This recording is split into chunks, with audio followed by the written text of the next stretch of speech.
ሰላም ጤና ይስጥልን የተከበራችሁ ተመልካቾቻችን፣ ዛሬም አዲስና ወቅታዊ መረጃዎችን ወደ እናንተ ይዘን ቀርበናል። እስከ ፕሮግራማችን ፍጻሜ ድረስ አብራችሁን ቆዩ።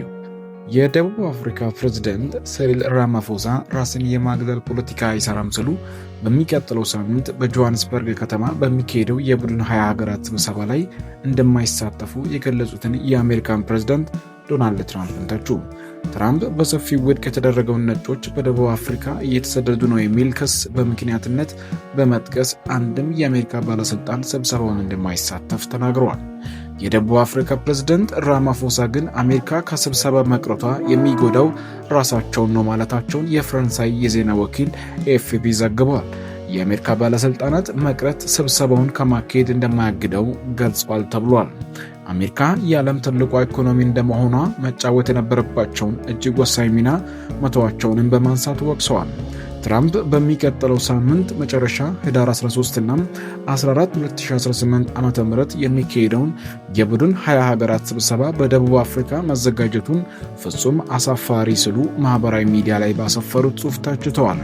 ከዚህ ቀደም ደቡብ አፍሪካ የቡድን 20 ሀገራት አባል መሆኗን እንደሌለባት የተናገሩት ትራምፕ በስብሰባው ራሳቸውን ከሚሳተፉ ይልቅ ምክትል ፕሬዝዳንታቸውን ጄድ ቫንስን መላክ እንደሚመርጡ ገልጸው ነበር።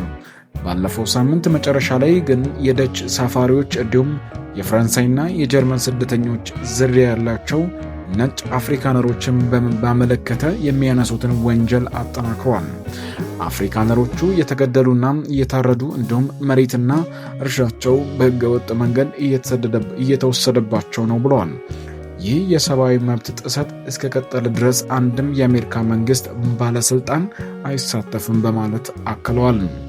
ወደ አሜሪካ ለመግባት የሚፈቀድላቸው ስደተኞች ቁጥር ለመገደብ እየሞከሩ ያሉት ትራምፕ አፍሪካነሮቹ ግን ወደ አገሪቱ መምጣት እንደሚፈቀድላቸው ከዚህ ቀደም ተናግረዋል። የደቡብ አፍሪካ ፕሬዝዳንት ራማፎሳም በስብሰባው ከመሳተፍ መታቀብ የትኛውንም ትልቅ ተጽዕኖ ያለውን ነገር አያሳካም፣ ምክንያቱም የተለያዩ ጉዳዮች ወደፊት የሚያስቀጥሉ ውሳኔዎች ይተላለፋሉ ማለታቸው ኤኤፍፒ ዘግበዋል። የዓለም ትልቁ ኢኮኖሚ ባለቤት የሆኑ ሀገራት የተሰበሰቡትን የቡድን 20 የወቅቱ ሊቀመንበር ደቡብ አፍሪካ ነች። ስብሰባውን በአፍሪካ ሲካሄድ ይህ ለመጀመሪያ ጊዜ ነው። በየዓመቱ የተለያዩ ሀገራት የቡድን 20 መሪነትን ስልጣን የሚረከቡ ሲሆን ሊቀመንበር የሆነው ሀገር የስብሰባውን አጀንዳዎች መቅረጽ ይችላል። ሀገሪቱ ከሚወያይባቸው ዋነኛ አጀንዳዎች መካከል የወቅቱ ኢኮኖሚያዊ ጉዳዮች ይጠቀሳል። ከደቡብ አፍሪካ ቀጥሎ የአዘጋጅነት ኃላፊነቱን የምትረከበው አሜሪካ ነች። ዶናልድ ትራምፕ በስብሰባው ላለመሳተፍ የወሰኑት ብቸኛው መሪ አይደሉም። የትራምፕ የቅርብ አገራት የሆኑት የአርጀንቲናው ፕሬዝዳንት ኬቬር ሚል ስብሰባው ላይ እንደማይገኙ በምትኩ የውጭ ጉዳይ ሚኒስትራቸውን እንደሚልኩ መናገራቸው የኤኤፍፒ ዘገባ ያሳያል። የደቡብ አፍሪካ መንግስት ነጮች ላይ ዘረፋ ማጥፋት ተፈጽሟል የሚለው ወንጀላ በሰፊ ውድቅ የተደረገ እንዲሁም ተጨባጭ በሆነ ማስረጃ ያልተደገፈ እንደሆነም ይነገራል። ያለ ካሳ መሬቱን የተቀማ ነጭ ገበሬ እንደሌለም ገልጿል። ከዚህ ጋርም ተያይዞ የአሜሪካ ፕሬዝዳንት ዶናልድ ትራምፕ ቢቢሲ በፓኖራማ ዘጋቢ ፊልም ላይ የንግግራቸው ክፍል ስለተቆራረጠበት መንገድ ክስ የመመስረት ግዴታ አለብኝ አሉ። ፕሬዝዳንት ከፎክስ ኒውስ ጋር ባደረጉት ቃለ ምልልስ ወቅት እንደ አውሮፓውያን አቆጣጠር ጥር 6 2021 ያደረጉት ንግግር ተቆራርጧል፣ እናም የቀረበበት መንገድ ተመልካቾችን ያጭበረበረ ነበር ብለዋል። የትራምፕ ጠበቃዎች ቢቢሲ ካላስተባበለ፣ ይቅርታ ካልጠየቀም እንዲሁም ካሳ ካልከፈለ የ$1 ቢሊዮን ክስ እንደሚመሰርቱ ከጽሑፍ በኋላ ፕሬዝዳንቱ በጉዳዩ ላይ ሲናገሩ ይህ የመጀመሪያቸው ነው። የቢቢሲ ቦርድ ሊቀመንበር ሳሚር ሻህ ከዚህ ቀደም በአርቲአይቱ ላይ ለተፈጠረው የውሳኔ ስህተት ይቅርታ ጠይቋል። ፎክስ ኒውስ ዘ ኢኒግራም አንግል የተሰኘው ፕሮግራም ላይ የቀረቡት ፕሬዝዳንቱ ክስ በመመስረቱ አቋማቸው ይገፋበት እንደሆነም ተጠይቀው ሲመልሱ እንግዲህ ግዴታ ያለብኝ ይመስለኛል፣ ለምን አላደርገውም? ምክንያቱም ህዝቡን አጭበርብሯል፣ ይህንን አምነዋል ብለዋል። ትራምፕ አክለውም ጥር 6 ያደረጉትን ንግግር ቀይረውታል። በጣም ምርጥ ንግግር ነበር ያደረኩት። በጣም የሰከነ ንግግር ነበር። እናም እነርሱ ጽንፈኛ ንግግር አደረጉትም እና ለውጡ የሰሩት ስራ የሚገርም ነው። በድጋሚ በህጋዊ መስመር መሄዱ ይገፋበት እንደሆነም የተጠየቁት ፕሬዝዳንቱ እንግዲህ ያንን ለማድረግ ግዴታ አለብኝ፣ ምክንያቱም ዝም ብለህ መልቀቅ የለብህም፣ ሰዎች ያንን እንዲያደርጉ መፍቀድ የለብህም ብለዋል። የፎክስ ኒውስ ቃለ መጠይቅ የተቀረጸው ሰኞ ዕለት ሲሆን ቢቢሲን የሚመለከተው ምላሽ በአሜሪካ ውስጥ እስከ ማክሰኞ ምሽት ድረስ አልተላለፈም ነበር። ይሁድ ዕለት ቢቢሲ ከትራምፕ ጠበቃዎች ደብዳቤ ደርሶታል። ደብዳቤው ቢቢሲ ዘጋቢ ፊልሙን ሙሉ በሙሉና ፍትሐዊ በሆነ መልኩ እንዳያወርድ ይቅርታ እንዲጠይቅ እንዲሁም ፕሬዝዳንት ትራምፕ ላይ ለደረሰው ጉዳት ተገቢውን ካሳ እንዲከፍል ይጠይቃል።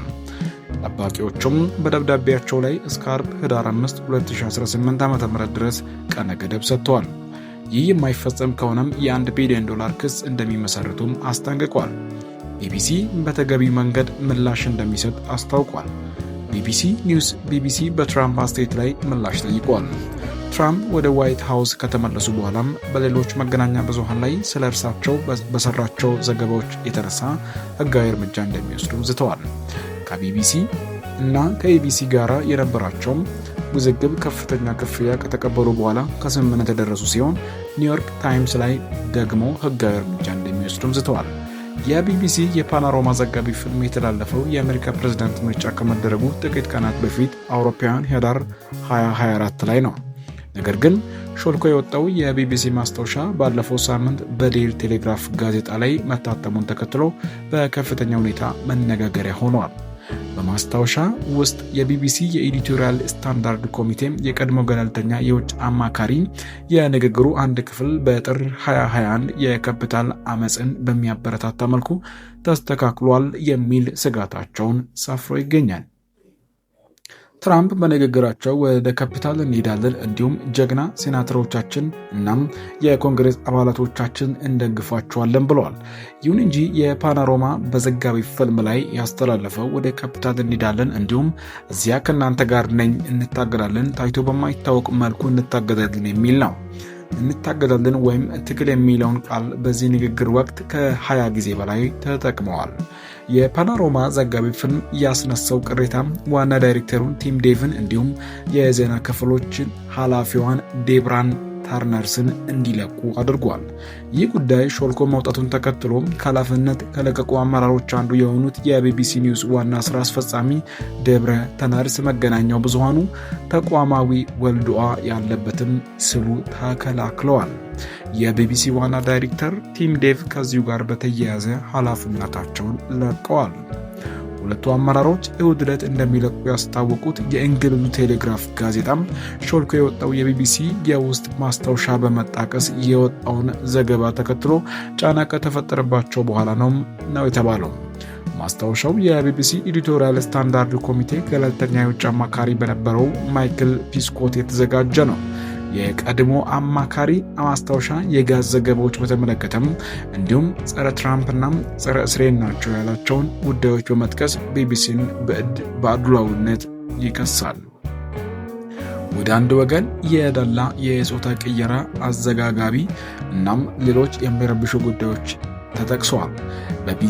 በቢቢሲ ፓናሮማ ፕሮግራም ዘጋቢ ፊልም ላይ የተደረገ የአርቲኦት ጉዳይንም አንስተዋል። የቢቢሲ ቦርድ ሊቀመንበር ሳሚር ሻህ የዘጋቢ ፊልሙ ዝግጅት ላይ የውሳኔ አሰጣጥ ስህተት መፈጸሙን አምነዋል። የትራምፕ ንግግር አውጣ የተደረገበት መንገድ እርምጃ እንዲወሰድ ቀጥታ ጥሪ የተላለፈ አስመስሎ እንዳቀረበ ተናግሯል። ቢቢሲ ይቅርታ እንደሚጠይቅም አክለዋል።